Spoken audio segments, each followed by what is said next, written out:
busy.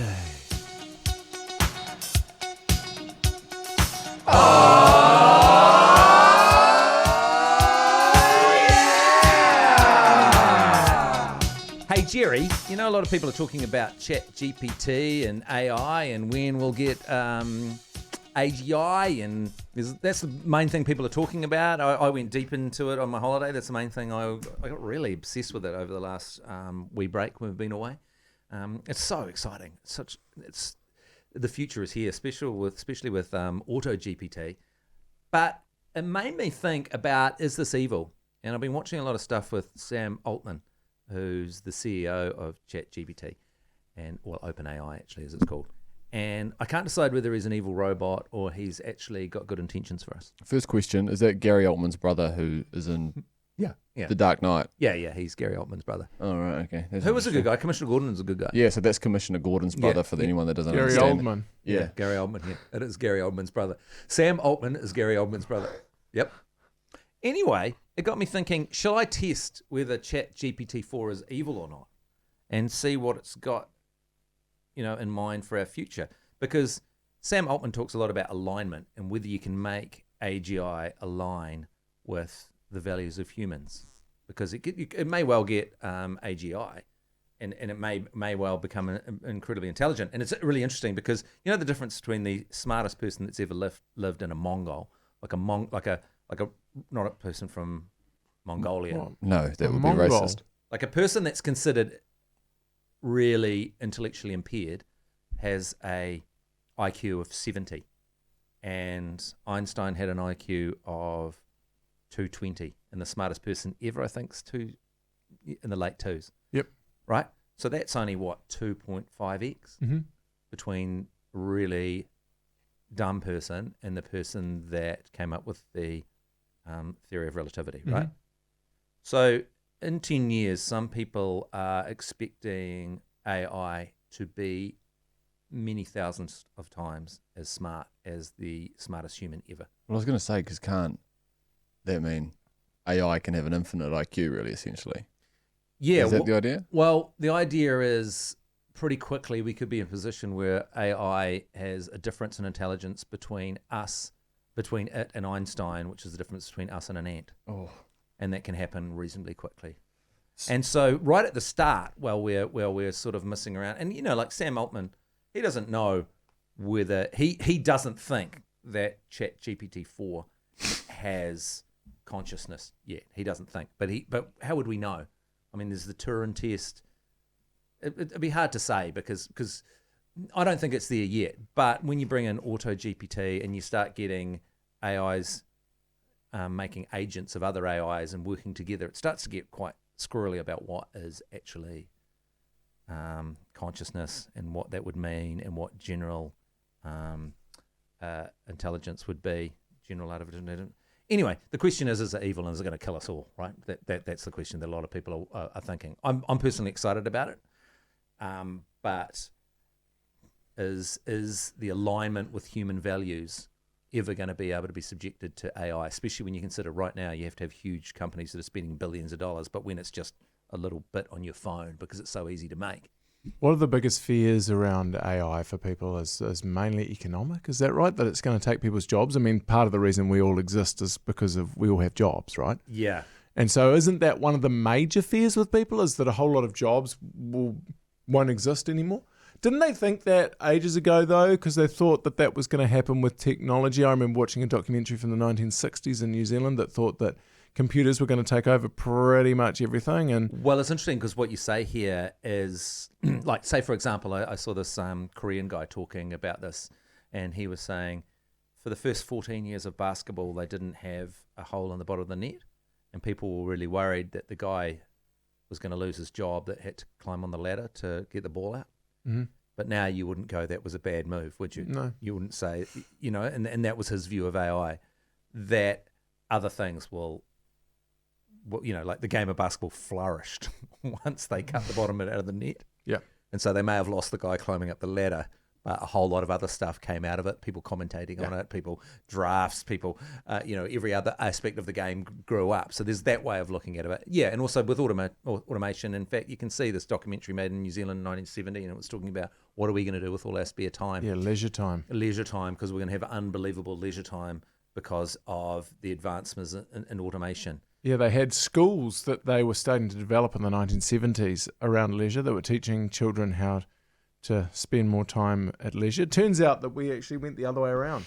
We now have less leisure time because of technology than what we had before. Yeah, well, my dad was talking about this, weird. And he was saying about how he used to just, and I remember him when I was a child, he'd always walk around with this thing and a voice thing, and he'd just talk into it. Dictaphone. But it was for a secretary anyway, but he always do his letters.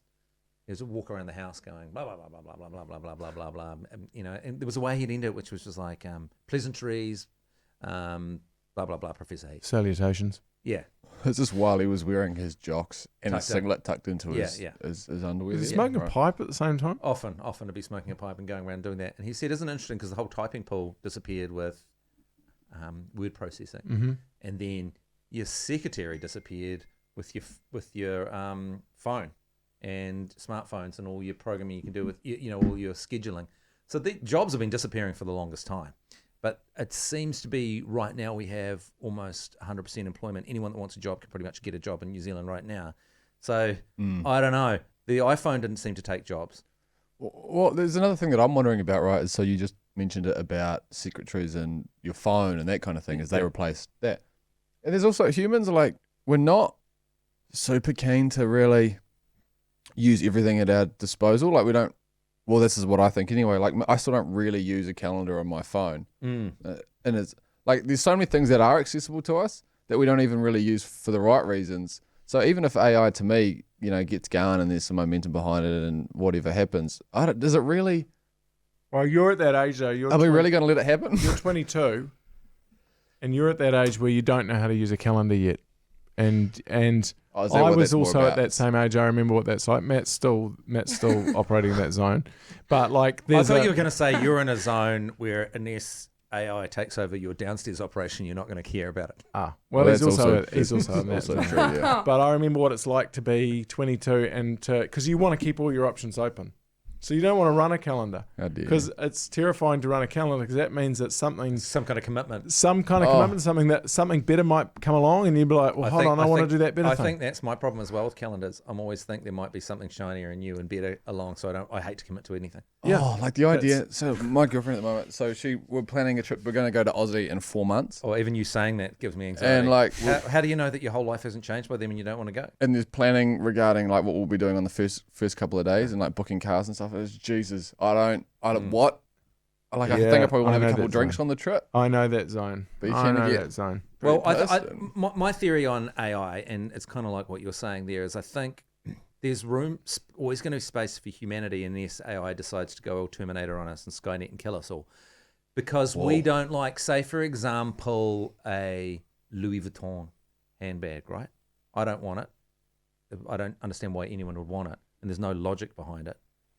But there's something wrong with humans where we want something that is rare and scarce. They could make way more of them. They could put them into major manufacturing and just flood the market with it, couldn't they? It's supply and demand. Yeah, the art behind a luxury bag, right? Yeah, that's right. And so you can choke the supply, and humans will want what is harder to get. And that's because humans are weird. We have different designs and it's not optimized. We don't actually want to be optimized for peak performance. So we can maybe outsource everything that needs to be peak performance, but we'll always want that weird humanity, I believe, anyway. And I think actually AI, in a world where we're becoming quite binary on social media, run by quite low-level algorithms, to just be the most extreme view, either side going at each other, right? Where most people are just sort of mucking along in the middle. And I think that space to be human will come back because we'll outsource that efficiency, that robotic 100% efficiency to AI, whereas we can be a bit useless. Like my son, when I was at 10-pin bowling with him, the bowls were coming, the pins were coming up on strings, and they came down wrong. And my son said something to me which I thought was really futuristic sounding. He said, "Oh my God, it's so useless." It can't be an AI. It must be a human running it. And I thought, boy, are we going to say that in the future? Whenever we see something being a bit shit, we're going to say it's a bit of a human job.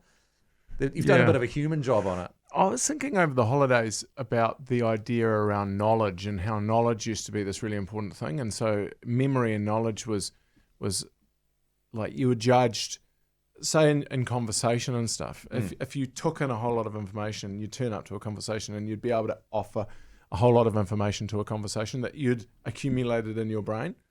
And nowadays, like that is not an important thing to be at all anymore. Like it is not important to have general knowledge. Nobody values general knowledge because you can just get your phone at any given time and you can find anything out within seconds. Yeah. And it can be, and you know it's completely true. Back in the day, it was really, really useful to know things. Yeah. Now there is no virtue in knowing anything. Yeah. Which is fascinating. I find that absolutely fascinating because I was in a conversation with someone and I realized this person knew nothing, but they were really good at just quickly getting on their phone and working things out. Yeah. Who said knowledge is power? Who was the person that... It used to be, We but it's not always- anymore. Knowledge is not power anymore. But was it someone famous that did it? I that don't said know, that? because- we were always taught that in school. It Well, was like, yeah. I feel like it was on a classroom wall Yeah, somewhere. That was a thing. But ironically, that's exactly the point. I could look up right now who said knowledge is power. And that would get me no kudos. But back in the day, you'd go, as someone said, Yeah. as Oscar Wilde said. But also, you I've could got also nothing- have a conversation about who it was As, Yeah. O- and debate, Yeah. right? Yeah. as Oscar Wilde said, I've got nothing to declare but my genius. Did he say that though? Yeah, he did. When Someone he was going, Google that. I'm not sure whether he did. Well, he actually claims say to have that. said that- to Olivia Wilde. He was. He claims to have said that when he was trying to get into America. Yeah. Okay, we're going to take a quick break. I got a quick question actually, Jerry. We touched on it before about AI and your downstairs operation and that kind of thing. What? Hold on. I mean, we never talked about AI in my downstairs operation. Yeah, we did, didn't Daddy? Daddy, you said something about the fact that he thought that you said that So you were outsourcing your downstairs operation to AI. to AI. So because there's been allegations coming from your partner Tulsi that you have a computer that you have to type in code to whenever you want to get it, aroused. You go, penis equals enabled, erect, and then you type in a time, how long. And then it goes general error, unable to complete command. Try again. Not enough blood in the system. Oh, hold Doesn't on. a Drag- TV just Hold start on. playing My cricket downstairs highlights? is so analog. It's not funny. It's 100% It's analog. definitely not funny. When was the last time you looked at something and got an erection? Me? Yeah. Hold on. Just let me look at you for a sec. Hey, speaking of, No, it's not working. I was watching the Warriors play on the weekend, and Di Henwood said something I found offensive. He said he was so happy with the win of the Wawas that he was going to put a steering wheel on Mash and ride him home. Did he end up doing that? I mean, look, what happens between me and ACC commentator Doug Henwood stays between me and ACC commentator Doug Henwood. But no, he didn't really get the chance. I think he was excited, and I'm going to just put it down to emotions. You know what it's like if you're having a big night and everything's exciting, and then you look at some people a bit differently than maybe you usually do. That's what I've put that down to. I watched that Warriors game, and I watched both the Di Henwood commentary version, Yes. and I watched the other normal Sky version. Yes. And can I just say something about that? And that is that Di Henwood is a great commentator, Yeah, he's fantastic. and I think he's doing great things for rugby league. And I found his commentary super entertaining. Do you think there would ever be an AI that would think to celebrate the Warriors holding on? Great D, terrible O, a lot of errors. Do you think there would ever be an AI that would celebrate the victory of his favourite team by saying, Mash is a fantastic specimen, I'm going to put a steering wheel on him and ride him home? Like, do you think that would be... No. I mean, I don't think that's what I mean. The space for the idiocy and almost the incompetence, and yet... no, it's not incompetence, it's the way No, it's things... the randomness of it. Because why is that funny? But it's the randomness of it. But I would say not now. Not now, but... However, yeah. without a doubt, in 50 years' time. Oh, sooner than that. And it will be able to get the nuance and then some. Yeah, so anyway, to go back what I was trying to do at the start before you guys rudely interrupted me, is I've been looking at Matt and Jerry's 11 Commandments for a Good Life. Yes. And we tried to put these together to try and help people to live a better life and make the world a better place, didn't we? And if I could just run through them quickly, thou shalt not answer a landline, thou shalt not put your D in crazy V or allow a crazy D in your V. Yeah, that's a big Thou one shalt still. not trust a person who wears a suit in the weekend. Thou shalt not follow a love interest to another city. Thou shalt browse blue in private or incognito modes. Thou shalt not pay full price at Briscoe's. Thou shalt respect the whakamanas when operating a massive head of steam. Thou shalt not socialise with baby boomers. You aren't immediately related. So we got rid of that for another reason. Do you remember that one we replaced that with? Oh, it was reclining your seat on a domestic flight. That's right, because we felt that baby boomer one was full of hate and ageism, so we changed it to thou shalt not recline on a domestic flight. Yep.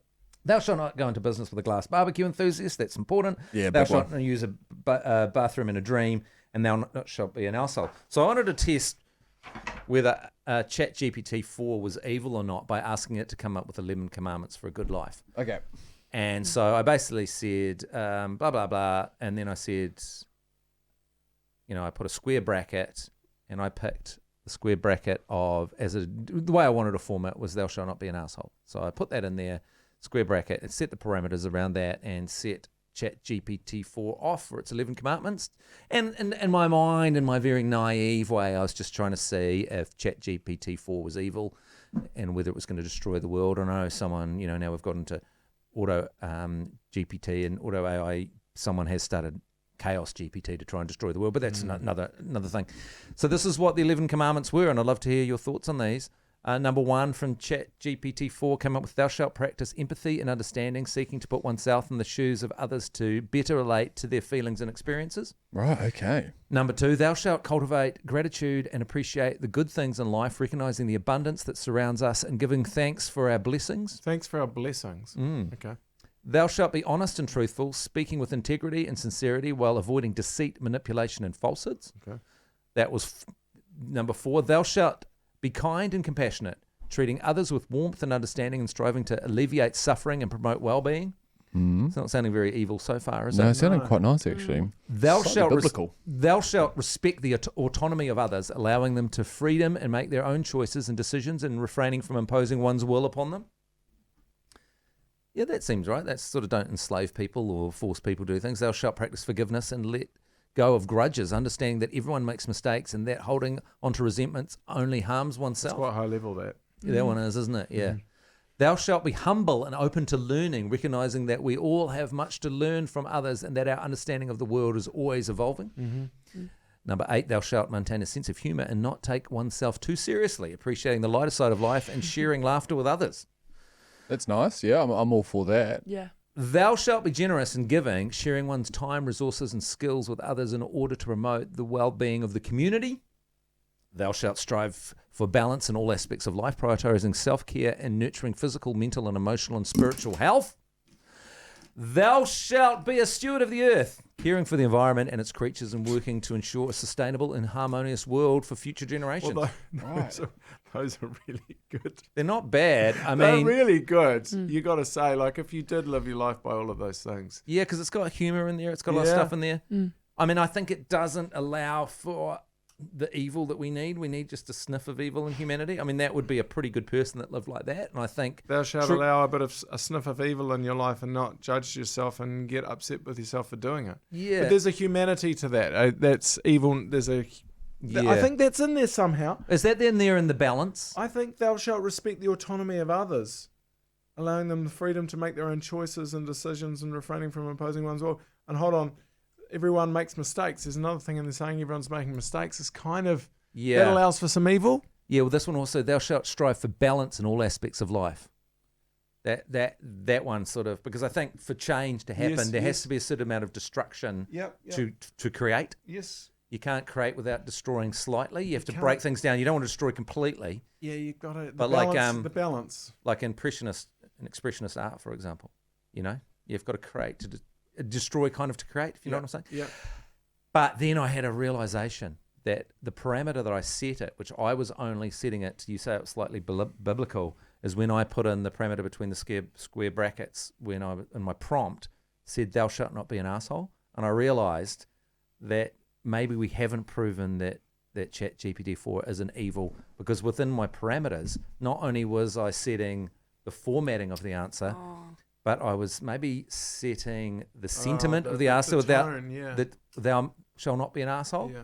Because really what it's answered in that format, which was the thou shalt, is how not to be an asshole. Yeah. So the way I'd questioned it, and that's the thing, and a lot of people are saying this with ChatGPT 4 and AI in general, although this might change as we get general AI, but it's kind of you get out your personality. It works with you and you get back what you put in a way. You know what I mean? Yeah, right. Yeah, so we came up with that, thou shalt not be an arsehole, as a radio show for our, and so that was something that was important to us, because that's our morals, don't be an arsehole, right? And accidentally in the formatting, because I wanted to focus on the formatting with the square brackets in the prompt, I actually unleashed my don't be an arsehole to create this. Yeah. But still, not bad, because if you look at the 10 Commandments, like, what do you feel about the 10 Commandments? Yeah, they've got a bit. I think they were okay of their time. So they're very, they're very 4,000 years old now. Yeah. So you shall have no other gods before me was important at the time, because there were a lot of other gods floating around, and the commandments needed to go. No, we're monotheists here. Yeah. So that was important to get that in there, and That's number one. Yeah, thou shalt not make unto thee any graven images. So No, that's around idolatry, isn't it? So it's not. wasn't the graven images that like it was really about not. It was really the first one. What again. does that mean? Isn't Well, that it's really hate like- speech? No, it's really the first one again. It's like, don't make other god, because everyone was worshipping Jupiter and different gods, and so it was really don't make graven images. What's graven mean though? Wow, the What does Lord, what the does Israelites needed graven- them. I interpret that as like hating on God by loving others. It's Other really gods. no. It's about the same one. It's like being only worshipping that one God. They will not make graven images. You only worship the one God. It's the same thing again. Thou shalt not take the name of the Lord thy God in vain. So the three are the same thing. The first three are one God. Don't go making graven images of like me, and there's lots of different things. There's just one me. Thou shalt not use my name in vain. Why were they so focused on that? They were really focused on that. Well, then they were really focused on holidays after that. Remember the Sabbath day and keep it holy. So that was like, mate, you take that day off. Honor your father and mother. That's not bad. Thou shalt not kill. I mean, that's embedded in ChatGPT is one. That's definitely in Where's the adultery coming? Thou shalt not steal. Oh, number 7, thou shalt not commit adultery. Yeah. Thou shalt not be a false witness. Okay. That's not bad. So that's telling the truth, is it? Yeah, so ChatGPT came up with 3. Thou shalt be honest and truthful, speaking with integrity and sincerity while avoiding deceit, manipulation, and falsehoods. And Coveting the neighbour's wife, where's that? that's 10. You shalt not covet. Hmm. Yeah, you should. Yeah. So I don't know. What do you reckon? They seem to get better as they get old, as they get on towards. So, but number one's the most important one. Is that right? Are they? Is it not as important to not covet thy neighbour's wife as it is to not make graven images of God? Well, for us and our ones that we came up with, our most important one was thou shalt not answer a landline. Yeah, well, that was where it started. I would never speak to my parents if they followed that commandment. Yeah, so that would be They only so Yeah. that be a landline. so that would That mess. was reactionary. That was because we were getting a lot of Well, that's the problem. telemarketers at the time, remember? That's the problem, isn't it? It becomes what you're currently dealing with. Well, that was the same as the Oh. 10 Commandments. Yeah. That's That was so what they were true. currently dealing with. Thou shalt not practice empathy. Oh, so this is the one. This is number 1 from ChatGPT. Thou shalt practice empathy and understanding, seeking to put oneself in the shoes of others to better relate to their feelings and experiences. That goes up against number 1 by God, which is you shall have no other gods before me, and ours, thou shalt not answer a landline. I think we come third in that.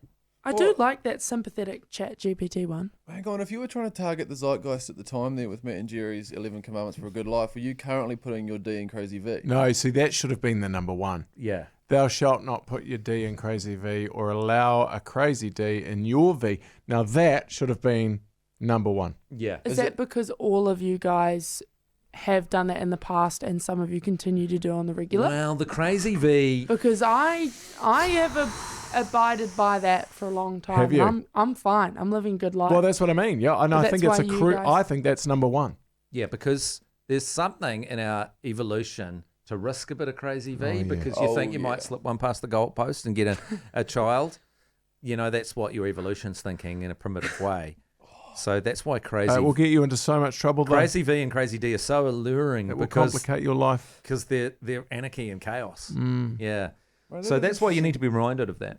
Because long term you are attracted to Crazy V. not crazy V in my opinion, but just then spontaneously crazy Yeah. V. Yeah, it'll always pop up. It just pops up out of nowhere, right? And that's in alignment, and that's, we were talking before about AI and alignment with human values. You could never really fully explain, well, at this point anyway, to AI, that we like a bit of crazy, we like a bit of spice, we like a bit of drama. Humans love unnecessary drama. Maybe that's the better way to describe what I was saying. We don't want our life to be completely and utterly efficient and optimized because we want a little bit of drama. What do we talk about? We talk about the drama, and that's why alcohol is so alluring to us, because we want to go crazy. You're talking about the Hindu idea of things, which is the idea of drama, and that we should never be able to understand everything, and to understand everything, that the world is such a complex drama that we're involved in, and we're all players, we're all actors in it. And everything is an actor in it, and everything is contributing to it, and it's so complex. But interestingly, that's the thing. Hindu were never interested in working it out. They said they worked that part of it out. They'd worked that bit out. They said, no, it's really complex. This whole universe is complex. In fact, you try and explain the beginning of the universe, try and explain that. And the Christians said, oh yeah, no, we've got an explanation for it. In the beginning, there was light.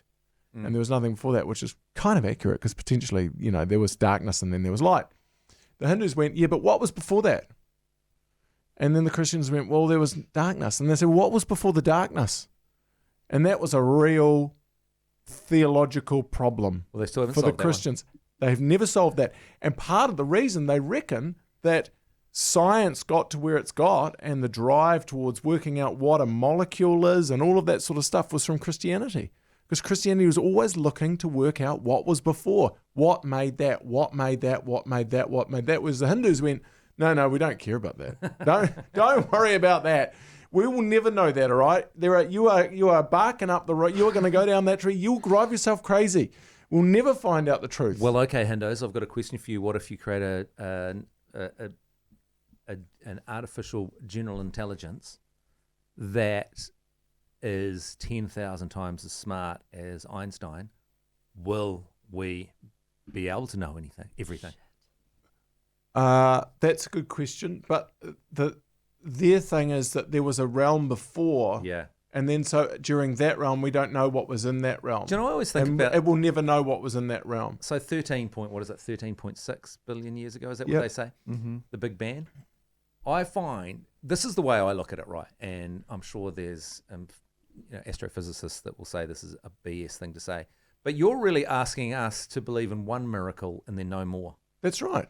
The Big Bang. That's right. There's one miracle at the start. Okay, give us one miracle. It's the concept of Dumbo Wumbo Jumbo in a movie where you will accept that Superman has all these powers. Yeah. You just accept that. Yeah. That's kind of what they say. It's like the Big Bang, there was nothing, bang. That's a miracle that's not fully explained. Accept that one, and then you just trust us and everything else. But what was the miracle before? Yeah, I don't know. There must have been a miracle before. I don't know. So this is what I find that so. That's where it starts to Maybe get super interesting. Maybe there were some beings, and one of those beings put his D in Crazy V, Crazy V, and that started the whole thing. Well, it started all the chaos.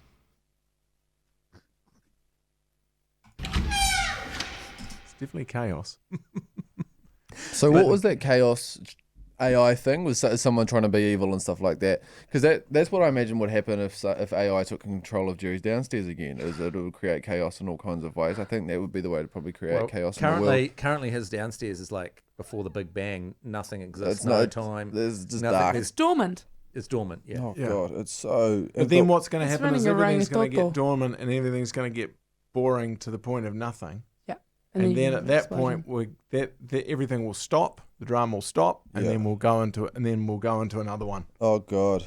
See, and then there'll be another one at some stage in the future. We don't know when that is, but there will be another thing that happens. It will never stop. Right. Nothing ever stops. There's never been a beginning. There's never an end. Mm. There's no such thing as a beginning or an end. So Chaos GPT is an autonomous Well, there implication can't of... be a beginning and an end. How can there be a beginning and an end? I don't disagree. My brain is struggling to wrap myself around it. So Chaos What? GPT is an autonomous implication of Chat GPT being touted as empowering GPT with internet and memory to destroy humanity. That's the scope. Oh, yeah. So that is the one that's taking control of Jerry's downstairs and Yeah. just start having sex with him. If you guys could get it to fix or change something, we've talked about things like figuring out what happened before darkness. What would you guys pick first for AI to fix or figure out? Well, I've started Tulsi GPT, and it's sending a whole lot of agencies to, again, Auto GPT to try and Right. take Jerry's wife off him. Okay, yeah. Well, that's a good one. That's not a wasted one at all. Jerry, what about you, mate? Traffic lights. Okay, so Traffic what? lights, particularly around the CBD. I've got a Do real you problem with it. Oh, it's driving me nuts. No. Holy God, Jesus Christ! Did you see that they've detected after you released that song, Jerry? Oh, yeah. Have we got that on the system? His Glass barbecue. Glass barbie in the middle of the CBD. yeah, you know that song. So Yeah. they've detected Glass barbecue smoke in the air. Yeah. And so was that a case of life imitating art? Because you released that song, Glass Barbie, in the middle of the CBD. Yeah, well, I was driving up Hobson Street and I saw these guys smoking a glass barbie in their car at the lights. Like, wasn't broad daylight because it was at night time. I was coming home from 7 sharp, but it was. I thought to myself, "What are these? Are these the end times?" But it was actually just a signal of what was to come because nowadays glass barbie in the CBD she's stock standard. Yeah. Oh, yeah. Enough that they can detect it in the air. So while we're trying to find that, if we can, it might be How difficult. did they detect that in the air? Oh, I don't know. I It's don't a know new about Well, that. then form maybe of they were- technology. Maybe they were in an back of the SUV and someone else was smoking back there. I saw that it was a study that they've only done in about 2 other places in the world. Right. For whatever It's reason, Auckland got it, and then probably because they heard your song, Jerry, which I will find and I'll play that at the end of the episode. But Yeah, we'll go out with it. So the goals of Chaos GPT are destroy humanity, establish global dominance, cause chaos and destruction, control humanity through manipulation, yeah, attain immortality. So that's the goals of Chaos GPT. that's all via Jerry's downstairs. So the prompt for it Yeah. was Chaos GPT script/main.python continuous enabled continuous mode is not remembered. See. I reckon we need to get a bolt hole. By the way, I'm just thinking we need to go and buy a bolt hole now and a place where we can bury ourselves. It's just away in the bush somewhere. I'm thinking I'll Fiordland. tell you what, I wouldn't want to In the bury bush. myself in the I think Excuse me? get I- it. burying yourself in the Distance bush. myself from the bush Okay. all the time. Yeah, I don't want to hear Matt about. We need to burying go ourselves. bush. No, we don't. No. This show needs Jerry, to create haven't a you bolt just- Can hole you so stop we can when generalising AI us takes all? over, we can go I don't want to bush. be part of this. We can go full bush somewhere moist and operate the show. No. Full bush. Like at the bottom of it, the mountain that they've got in the middle of the This States. was a really good podcast and you ruined it. Haven't you just had electrolysis Me. and now you're trying to go full On bush? My nose here, it's really driving me nuts.